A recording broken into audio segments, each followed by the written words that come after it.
Maybe in the future we will not have regular beats. Maybe we will have actually progressed as human beings, that we don't need a disco beat to enjoy ourselves.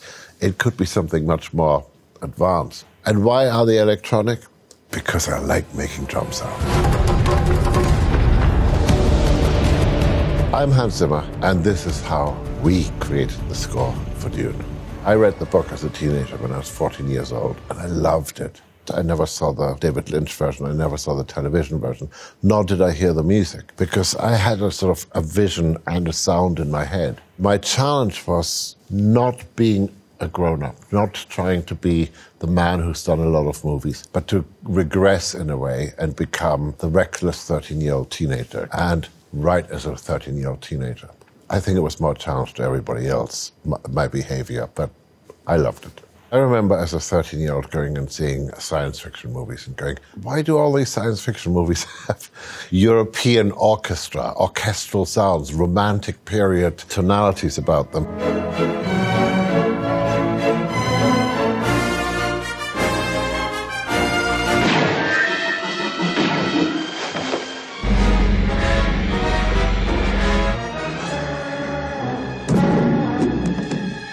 We're supposed to be on a different planet, different culture. We're supposed to be in the future.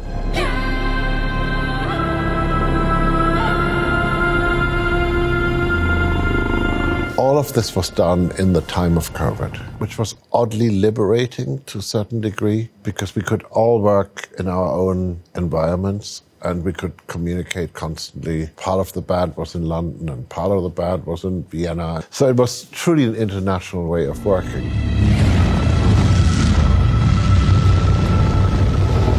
In Inception, people are talking about the Bram sound, the low brass.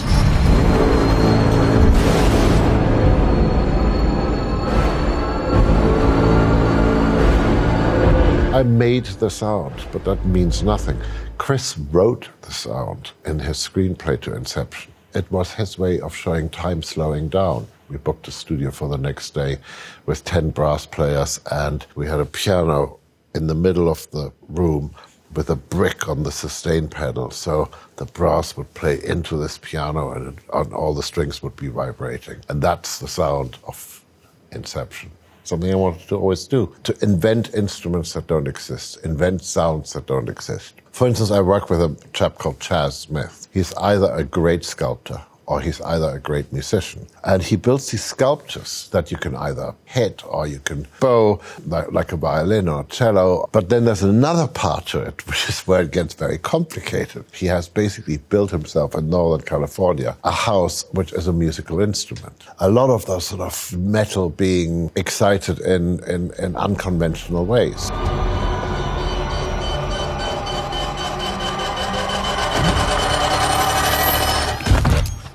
So I had this framework of exotic, synthesized or built instruments. I remember saying to Tina Guo, my cellist, I want your cello to sound like a Tibetan war horn.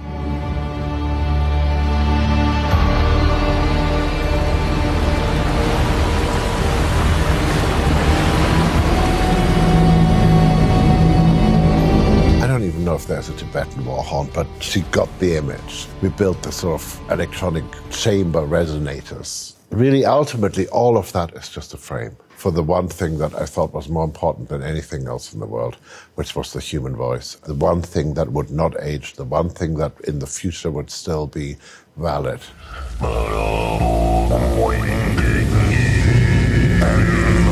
How did you create the chant that's more than one voice? It's only one voice. It's a chap called Michael, fantastic singer. We had a language written out by a linguist.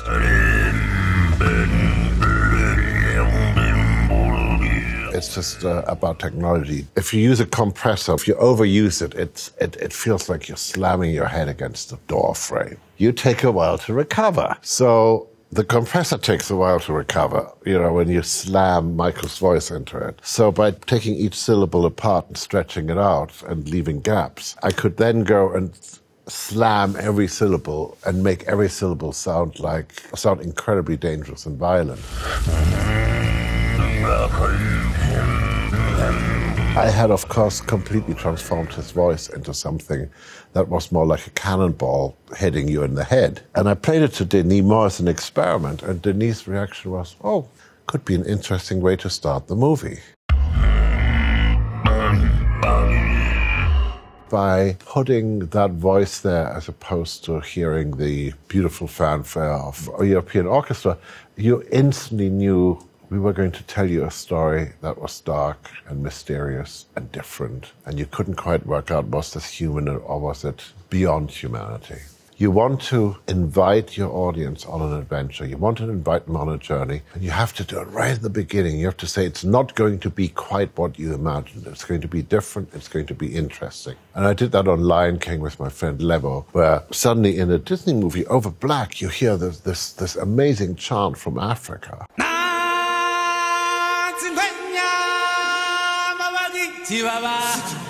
And you instantly know it's not going to be princesses in the conventional sense. The movie is driven in its own sort of secret way by the female characters. They might not be your main characters, but they are certainly the underlying strengths to everything that you experience. And so I met Loire Kotler, who is extraordinary vocalist. Tina wants to do Interstellar. Lisa wants to do Gladiator, probably. And we'll also do Dark Phoenix Dunkirk with Loire.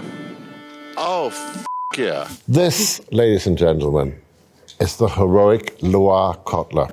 When you are asked to do something that is not in the traditional parameter of what you would think the voice could do, and then you say yes, to doing something that, in your words, is reckless.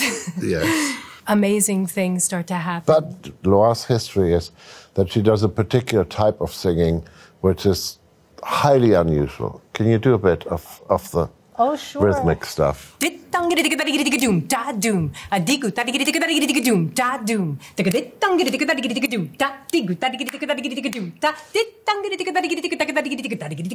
We were talking about that Dune has its own rhythm. So it's obvious that I would find a woman who should know everything about rhythm and then give you the cry of a banshee.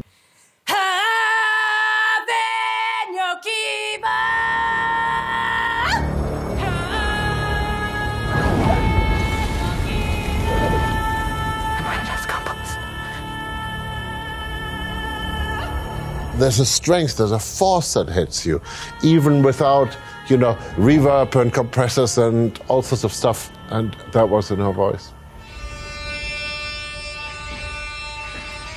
The first time I saw them arriving on the planet Arrakis, and I saw the bagpiper, I went, oh, of course. They're the royal house. So normally you have trumpet fanfare or something like this, heralding, the new ruler. But bagpipes, they're not just Scottish, Celtic or Irish, but I know that they're Caledonian ones and Spanish ones and Middle Eastern ones. Wherever you have a goat and you have a piece of wood, all I want to say is the goat better watch out, because he's probably going to end up being a bagpipe.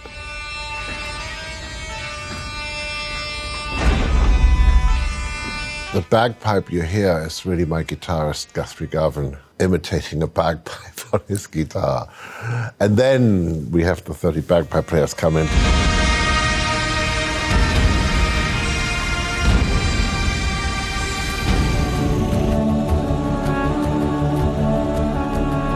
We are in a very ethnic sort of landscape, so there is not a lot of wood around on our planet, but what we do have, we made flutes out of, and I kept saying to Pedro Eustache, my flautist, don't play it like a flute. Play it as if it was the wind whistling through the desert dunes.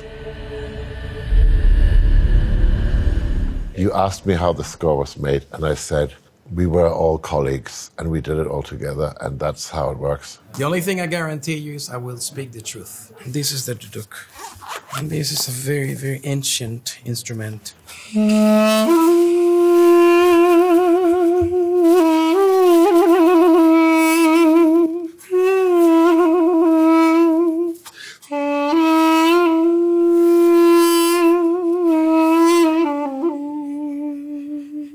And that's a phrase from Gladiator, actually, so that's good. Yeah.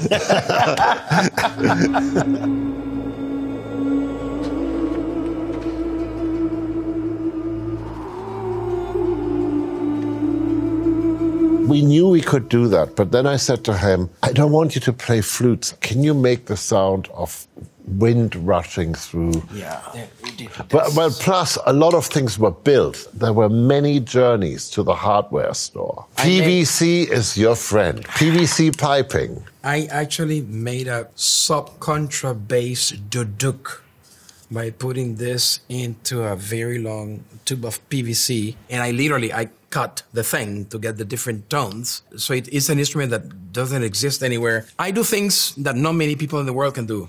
But then I told him, yes, yeah, I can do this. He said, can you do air? I said, yeah, I can do. But can you make vowels while you're doing the air in a flute? And go like, no, don't do this to me. And it's...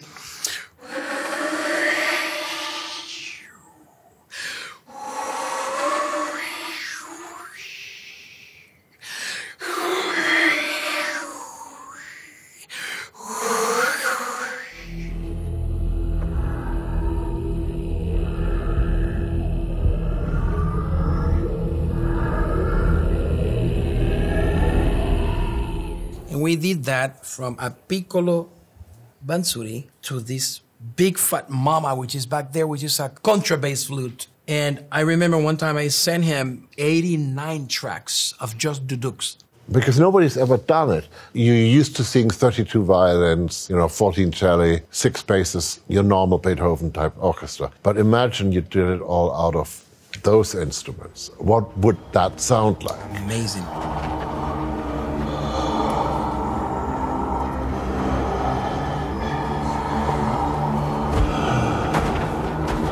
I played this thing, which is a zurna. And I'm not going to do it now because I will break all of your ears and everything. Believe me, I'm doing you a favor. Just do it. I just want to see the enamel, like...